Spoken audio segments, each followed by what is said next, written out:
Good morning students, welcome to the class of physics.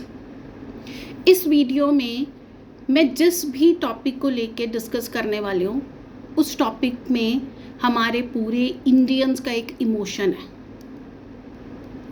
For example cricket. आपको पता है हमारे इंडियंस जो है, हम इंडियंस सबसे ज़्यादा अगर कोई गेम को देखते हैं ध्यान से तो वो क्रिकेट को देखते हैं। आजकल आप सब लोग आईपीएल को एंजॉय कर रहे हैं, पर क्या कभी आपने ये सोचा है कि जो हमारा पूरा का पूरा ये क्रिकेट गेम है वो किस तरह से साइंस के साथ जुड़ा हुआ है?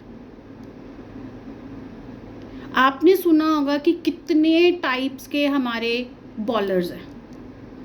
हर बॉलर अपनी एक अलग टेक्निक के साथ बॉलिंग करता है। अब ये जो जितनी भी बॉलिंग टेक्निक्स हैं वो सारी की सारी टेक्निक्स जो हैं वो कहीं ना कहीं हमारे फिजिक्स से जुड़ी हुई हैं। मैं आपको आज इस वीडियो में उन्हीं सारी टेक्निक्स को फिजिक्स के साथ जोड़ के दिखाने की कोशिश करूंगी। That is why the aim of my channel is to create a curiosity for science, not a fear of science. अगर आप अपने किसी भी कॉन्सेप्ट को, किसी भी तरह की मूवमेंट को अगर आप फिजिक्स के साथ रिलेट करते हैं तो वो बहुत ही खूबसूरत एक रिजल्ट बनता है। कितनी तरह की बॉलिंग टेक्निक्स हैं? Fast bowling, spinner, swing. इसके अलावा और भी जैसे यॉर्कर हो गया, है ना, बाउंस करके जो बॉल डाली जाती है। ये सारी की सारी टेक्निक्स जो हमने देखी हैं, सुनी हैं, आज उनको मैं चाहती हूँ कि आप फिजिक्स के साथ रिलेट करके देखें। अब उसको रिलेट करने से पहले मैं आपको कुछ चीज़ें एक्सप्लेन करना चाहती हूँ, क्योंकि जब भी हम लोग, अब मैं बीच में से टॉपिक उठाऊँ तो आप फिर वही क्या, तो so better we shall start with the types of motions that take place during the cricket. तो जब भी हमारा क्रिकेट प्ले हो रहा है, एक तरफ बैट्समैन और एक तरफ बॉलर, दो तरह की उसमें मोशंस आती हैं। अब जैसे बॉलर जो है वो बॉल को इस तरह से थ्रो कर रहा है। अब वो कहाँ से जा रही है? बॉलर से सामने बैट्समैन की तरफ जा रही है। दैट मीन्स कि वो लीनियर मोशन में है। लेकिन अब बॉल जो है, बॉल तो वे घूमेगी ना, क्योंकि स्फीयर है ना, वो अपने सेंटर ऑफ मास के आसपास रोटेट भी कर रही है, घूमती हुई उसके तरफ जा रही है। तो इसका मतलब वहां पे एक रोटेशनल मोशन भी आ गई। दो तरह की मोशन होगी। अब तीसरा, उसमें हमारे पास कौन सा कॉन्सेप्ट यूज हो रहा है? उसमें फ्लूइड मैकेनिक्स यूज हो रहा है। अब ये फ्लूइड क्या होता है? जो भी ऑब्जेक्ट फ्लो कर सकता है दैट इज कॉल्ड फ्लूइड, चाहे वो लिक्विड है चाहे वो गैस है। अब जब ग्राउंड में तो एयर जो है वो एज अ फ्लूइड का काम कर रही है, यानी कि हमारी एक जो बॉल है उस बॉल पे हमारे तीन तरह के कॉन्सेप्ट काम कर रहे हैं: linear motion, rotational motion as well as fluid mechanics. अब इनमें कौन कौन सा आएगा? सबसे पहले, अब बॉलर ने बॉल जोर से फेंकनी है तो इसका मतलब वहां पे फोर्स लग रहा है। फोर्स मीन्स पुश और पुल ऑफ अ बॉडी। उसने बॉल को फेंकना है, थ्रो करना है, तो that means a force is acting on a ball. Second उस पर फिर अगर फोर्स लग रहा है तो वहां पे मोमेंटम भी तो आएगा, लीनियर मोमेंटम। क्यों आएगा? क्योंकि बॉल का मास भी है और उधर से बॉल को वेलोसिटी भी मिल रही है। अब बॉलर जो है वो पीछे से भागता हुआ आ रहा है, उस बॉल को, क्योंकि उसकी लेग्स जो हैं उसकी हिप्स को एनर्जी प्रोवाइड कर रही हैं, उसकी हिप्स जो हैं उसके शोल्डर्स को एनर्जी प्रोवाइड कर रही हैं, फिर वो एनर्जी उसके हाथों में आ रही है और वो एनर्जी उसको कहाँ जा रही है? बॉल के ऊपर जा रही है। और वो बॉल जो है जब वो थ्रो कर रहा है तो वहां पे मोमेंटम भी प्रोड्यूस हो रहा है, which is mass into velocity. यानी कि बॉल का मास तो कांस्टेंट ही रहेगा ना, तो उसकी क्या चीज चेंज होगी? उसकी वेलोसिटी ऑफ कोर्स चेंज होगी, जिस तरह से वो थ्रो करेगा। क्लियर? मोमेंटम आ गया। थर्ड, अब उसमें फ्रिक्शन भी तो आएगा, क्योंकि एयर है, एयर के कारण उसके अंदर फ्रिक्शन भी तो आनी है।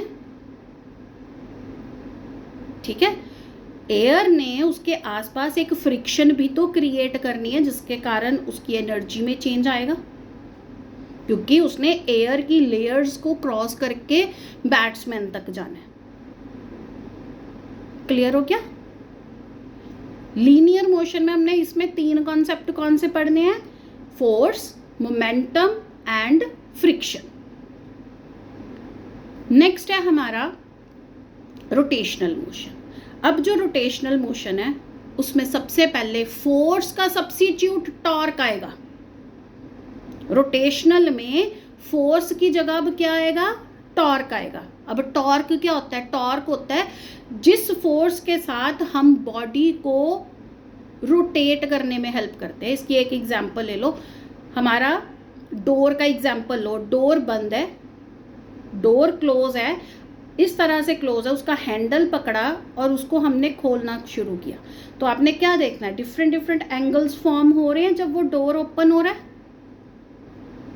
इसी तरह से बॉल है, क्योंकि बॉल रोटेट करती हुई जा रही है, उसके डिफरेंट एंगल्स चेंज होते जा रहे हैं, तो वो वहां पे फोर्स के साथ साथ बॉल के ऊपर क्या एक्ट हो रहा है? टॉर्क एक्ट हो रहा है, क्योंकि बॉलर जो है वो बॉल को घुमा के इस तरह से थ्रो कर रहा है ना, तो वहां पे उस पर कौन सा फोर्स एक्ट हो रहा है? टॉर्क एक्ट हो रहा है। फिर उसके बाद बैट्समैन जब उसको हिट करेगा, अब बॉल गई, बॉल जाके उसके बैट के साथ टकरा रही है, तो फिर वो बॉल की जो उसकी डायरेक्शन है वो चेंज हो रही है, किसी ना किसी एंगुलर पॉइंट पे जाके चेंज होगी। क्लियर? अब वहां पे टॉर्क है, जैसे लीनियर मोशन में फोर्स के कारण लीनियर मोमेंटम आया, तो इसी तरह से अब टॉर्क के कारण उसमें एंगुलर मोमेंटम आएगा। ठीक है, अब एंगुलर मोमेंटम क्यों आया? क्योंकि बॉडी जो है वो अपने ही सेंटर ऑफ मास के आसपास रोटेट कर रही है इस तरह से। ठीक है, बॉडी जो है वो लगातार अपने आप को रोटेट करती जा रही है। ठीक है, तो इसीलिए जो बॉडी है उसमें रोटेशनल मोशन में अब क्या आया हमारे पास? Torque I, angular momentum I, फिर बॉल की स्पिन भी तो आ रही है, बॉल स्पिन करती हुई उसके तक, उस बैट्समैन तक जा रही है। क्लियर? अब दूसरा, थर्ड कॉन्सेप्ट मैंने आपको बताया था फ्लूइड मैकेनिक्स। अब फ्लूइड मैकेनिक्स में क्या है? फ्लूइड मैकेनिक्स में हमारी सबसे पहले आती है बर्नौलीज थ्योरम। बर्नौलीज थ्योरम क्या कहती है कि अगर कोई भी फ्लूइड जो है उसके ऊपर पोटेंशियल एनर्जी एक्ट कर रही है, उसके ऊपर काइनेटिक एनर्जी एक्ट कर रही है और उसके ऊपर प्रेशर एनर्जी एक्ट करती है, तीनों का टोटल सम हमेशा कांस्टेंट रहता है। क्लियर? क्या? काइनेटिक एनर्जी, पोटेंशियल एनर्जी और प्रेशर एनर्जी, इन तीनों का सम हमेशा क्या होगा? कांस्टेंट होगा। क्लियर? बर्नौलीज थ्योरम, अब यानी कहने का मतलब कि बॉल जब हमने एयर के अंदर, जब बॉलर जो है वो थ्रो कर रहा है, तब वो एयर के प्रेशर को क्रॉस करते हुए जा रहा है, उसकी पोटेंशियल एनर्जी भी तो है, क्योंकि एक हाइट पे है। बॉलर जब बॉल को थ्रो कर रहा है तो एक हाइट पे है बॉल, तो वो पोटेंशियल एनर्जी भी एग्जिबिट कर रही है। तीसरी काइनेटिक एनर्जी, क्योंकि मोशन में है तो काइनेटिक एनर्जी भी होगी। तीनों का सम क्या रहता है? कांस्टेंट रहता है, यानी कि हमारी बर्नौलीज थ्योरम का कॉन्सेप्ट भी उसमें यूज होगा। क्लियर? उसमें एयर प्रेशर जो मैंने आपको बताया, सेकंड आता है उसका मैग्नस इफेक्ट। अब ये मैग्नस इफेक्ट क्या होता है? जब बर्नौलीज थ्योरम की हम बात करते हैं, जब बॉल जो है, जैसे ये एक बॉल है, ये बॉल जब मूव करती है एयर के अंदर, तो इस बॉल के अपर साइड और उसके डाउनवर्ड साइड दो डिफरेंट लेयर्स आती हैं एयर की, और दोनों ही डिफरेंट लेयर्स जो होती हैं ना, वो डिफरेंट वेलोसिटीज गेन करती हैं, डिफरेंट प्रेशर क्रिएट करती हैं उसके ऊपर, जिसको हम क्या बोलते हैं? Magnus effect. नेक्स्ट आता है एनर्जी ट्रांसफर। अब एनर्जी भी तो ट्रांसफर हो ही रही है ना, जब बॉल उसकी तरफ जा रही है तो हर एक कॉन्सेप्ट जितने भी हमने पढ़े, वो हर एक, जैसे बॉल उसने फेंकी, उसने अपनी एनर्जी लगाई, फिर एयर प्रेशर ने अपनी एनर्जी क्रिएट कर दी, इस तरह से करते करते उसमें डिफरेंट टाइप्स की एनर्जी जो है उसके अंदर ट्रांसफर हो रही है। अब मेरा क्वेश्चन कि ऐसा क्यों होता है कि एक बॉल एयर में स्विंग कर रही है, एक बॉल स्पिन करते हुए जा रही है, और दूसरी बॉल जो है वो रॉकेट की तरह बाउंस कर जाती है? ऐसी चीजें हो रही है ना। क्लियर? क्योंकि बॉलर तो इस स्ट्रेटजी से बॉल को थ्रो कर रहा है कि उसने सामने वाले बैट्समैन को आउट करना है, लेकिन बैट्समैन उसकी टेक्निक को समझ के अपने बैट को इस तरह से यूज कर रहा है कि वो आउट होने की बजाय उसका सिक्सर जा रहा है। तो अब इस सब में कौन कौन सी स्ट्रेटजीज यूज हो रही है? पहले तो सबसे पहले एक मेरा क्वेश्चन आप लोगों का के लिए कि जो मैं अभी आपको 4 तरह की बॉलिंग टेक्निक्स के बारे में हम लोग बात करने वाले हैं, आप लोगों ने मेरे को कमेंट सेक्शन में इन सब तरह के जो बॉलर्स हैं उनके नाम ज़रूर बताने हैं। सबसे पहले फास्ट बॉलर, सेकंड स्विंग करके जो बॉल को थ्रो करता है बॉलर, स्पिनर जो यॉर्कर को थ्रो करता है। अब इससे क्या होगा कि हमारा जो है, हम लोग और ज़्यादा कनेक्टेड फील करेंगे। अब फास्ट बॉलिंग में क्या आता है? फास्ट बॉलिंग में आपने देखा होगा जो प्लेयर है वो पीछे से दूर से भागता हुआ आ रहा है। अब भागता हुआ आ रहा है तो मतलब भाग रहा है, तो उसमें काइनेटिक एनर्जी भी आ गई, मोमेंटम भी तो आ गया ना, क्योंकि जब वो रनिंग करेगा तो मोमेंटम आएगा। जैसे मैंने पहले अभी थोड़ी देर पहले बताया कि उसकी लेग्स हिप्स को एनर्जी ट्रांसफ़र करेंगी, शोल्डर्स को करेंगी, आर्म्स को करेंगी, फिर वो बॉल को जाएगी, फिर वो बॉल को थ्रो करेगा। टेनिस बॉल वाली एग्जांपल ले लो। इसमें मेरा एक क्वेश्चन है, अब मैंने एक टेनिस बॉल जो है वो थ्रो कर दी 2 डिफरेंट वेलोसिटीज़ के साथ। एक तो मैंने बहुत हल्के से स्लो स्पीड के साथ थ्रो करी, एक मैंने फास्ट के थ्रो कर दी। अब इन दोनों में से हर्ट ज़्यादा कौन करेगा? ऑफ कोर्स फास्ट वाली करेगी ना, वो ज़्यादा ज़ोर से जाके हमें लगेगी। क्लियर? तो फास्ट बॉलर का काम ये होता है। नेक्स्ट आता है स्विंग बॉलिंग। अब स्विंग बॉलिंग में एयर प्रेशर का डिफरेंस क्रिएट होता है, जो मैंने आपको बताया। आपने देखा होगा कि कुछ बॉलर्स जो है ना, कभी अपनी बॉल के ऊपर थुक लगाते हैं, कभी वो अपने कपड़ों के साथ उसको रब करते हैं, देखा है ना कभी। इसका मतलब वो क्या कर रहे हैं, बॉल की एक साइड को रफ रख रहे हैं और एक साइड को शाइन करने की कोशिश करते हैं। रफ और शाइन करने से दोनों तरफ एयर प्रेशर का डिफरेंस क्रिएट होगा, एयर दोनों तरफ डिफरेंट प्रेशर के साथ मूव करेगी, जिसके कारण वो बेंड होना शुरू होगी। एक इसकी एग्जांपल लो, जैसे हम लोग बाल को हेयर ड्रायर के साथ करते हैं। अगर नीचे से बाल को ड्राई कर रहे हैं, बाल हमारे ऊपर को जा रहे हैं, ऊपर से हेयर ड्रायर कर रहे हैं तो बाल नीचे को आ रहे हैं। ऐसा ही होता है ना, बालों की डायरेक्शन चेंज हो जाती है ना जब हेयर ड्रायर चलाते हैं। हेयर ड्रायर चलाने से प्रेशर डिफरेंस क्रिएट हो गया ना, नीचे से ड्रायर, अब इस तरह से ड्रायर चला रहे हो तो ये बाल ऊपर को जाएंगे, ऊपर से करेंगे तो नीचे को जाएंगे।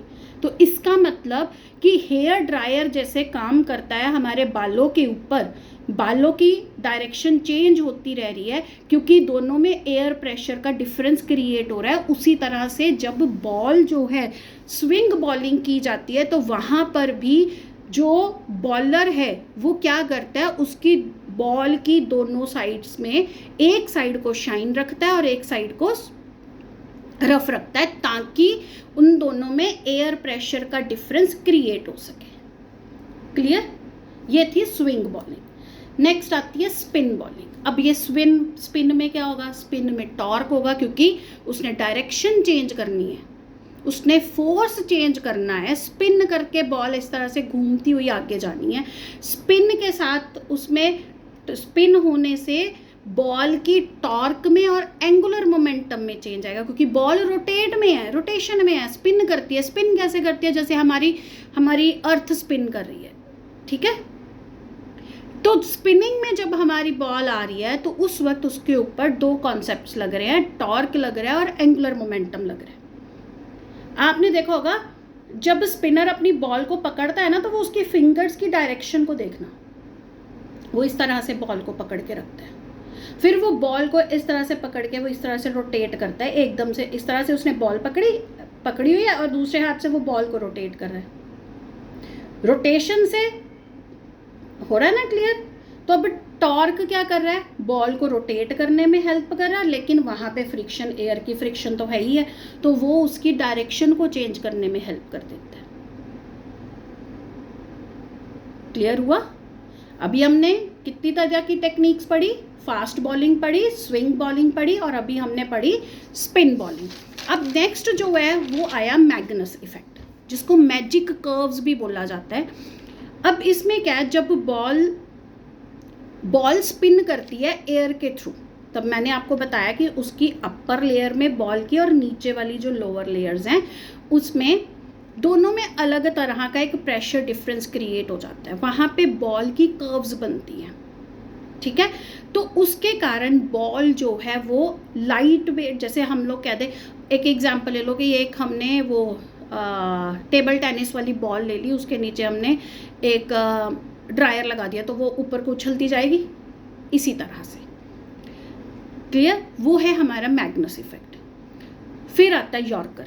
अब यॉर्कर में क्या होता है, वहाँ पे प्रोजेक्टाइल मोशन लगती है। अब ये प्रोजेक्टाइल मोशन क्या है, देखो सबसे पहले समझो प्रोजेक्टाइल क्या है। प्रोजेक्टाइल जो है एक ऑब्जेक्ट है जो कि ग्रेविटी के इफेक्ट के कारण नीचे गिरता है। मतलब जैसे अभी ये मैंने पेन पकड़ा, इसको मैंने थ्रो करा तो वो नीचे इस तरह से नीचे गिर रहा है, वो आती है प्रोजेक्टाइल मोशन।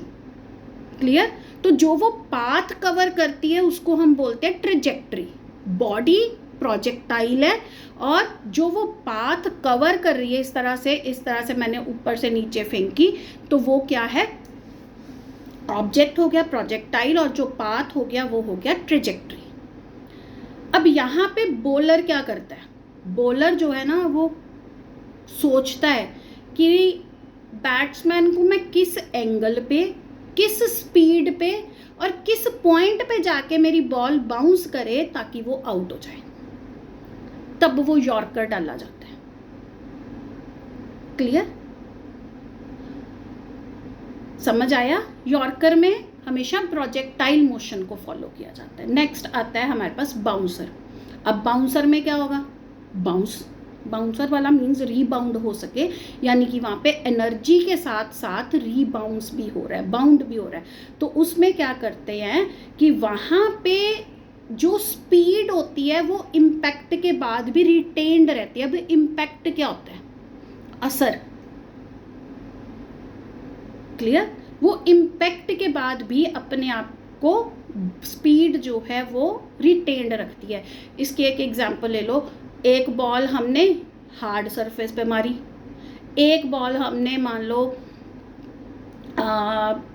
मैट्रेसेस के ऊपर डाल दी, गिरा दी, अब दोनों बॉल्स गिरेंगी सेम स्पीड के साथ ही, लेकिन उनका बाउंस जो है वो डिफरेंट होगा ना। अब जैसे बंजी जंपिंग करते हैं, अब एक वहाँ पे बंजी जंपिंग में एक तो आप बार बार ऊपर नीचे जा रहे हो क्योंकि वहाँ पे एक पूरा प्लेन बोर्ड वो बना हुआ है, कपड़ा लगा है नीचे से जो खाली है, और वो जंप कर रहे हो, रिबाउंस हो रहा है ना। अब अगर हम लोग हार्ड सरफेस पे हैं, पक्का सरफेस पे हैं, तो वहाँ पे थोड़ी ना बॉडी जो है वो उस तरह से रिबाउंस करेगी। तो जब भी बाउंसर डाला जाता है उसमें वहाँ पे किस चीज़ का ध्यान रखा जाता है कि इस तरह से उस बॉल में एनर्जी डाली जाए कि वो रिबाउंड कर सके। क्लियर?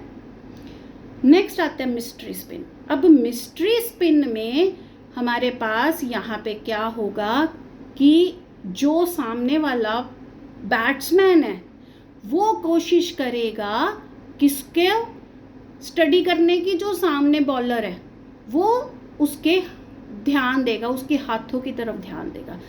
आपने कभी किसी इंटरव्यू में सुना होगा, एक इंटरव्यू है जिसमें बताया गया है कि जो सचिन तेंदुलकर है वो इतने अच्छे बैट्समैन क्यों हैं एक्चुअली, क्योंकि उन्होंने बताया कि वो हमेशा जो बॉलर है उसके हाथ की मूवमेंट्स को ध्यान में रखते थे, उसके अकॉर्डिंग प्ले करते थे। क्लियर? तो इसका मतलब कि यहाँ पर कहीं ना कहीं अब क्रिकेट में हमारा बैट्समैन जो है वो भी फिजिक्स को यूज़ कर रहा है ताकि वो देख सके कि बॉलर जो है वो किस टेक्निक से बॉल को मेरी तरफ थ्रो कर रहा है। वो उसके हैंड्स के एंगल को देख रहा है, वो उसकी रिस्ट की पोजीशन को देख रहा है, वो उसकी स्पिन की डायरेक्शन देख रहा है कि क्लॉकवाइज है कि एंटी क्लॉकवाइज है। दोनों को ही देख रहे हैं ना, तीन चीज़ों को वो वहाँ पे देख रहे हैं। अब अगर हम लोग देखें, साइंस जो है वो हमारे आसपास हर एक चीज़ में प्रेजेंट है, बस हम लोग जो हैं वो डर के एक सिर्फ कॉपीज को देख के ही याद कर रहे हैं। इसीलिए कहा भी गया है कि फिजिक्स जो है वो सिर्फ बुक्स में नहीं है, वो हमारे आसपास हर नेचर के प्रोसेस में, हर नेचर के फिनोमिना में प्रेजेंट है। तो अब हम यहाँ पर ये भी चीज़ में कंक्लूजन में जा सकते हैं कि जो हमारे क्रिकेटर्स हैं वो सिर्फ और सिर्फ एथलीट्स नहीं हैं, वो फिजिस्ट भी हैं। So please students, do a friendship with science. Create your curiosity for science. Always look out of the box. How science is being used in this concept.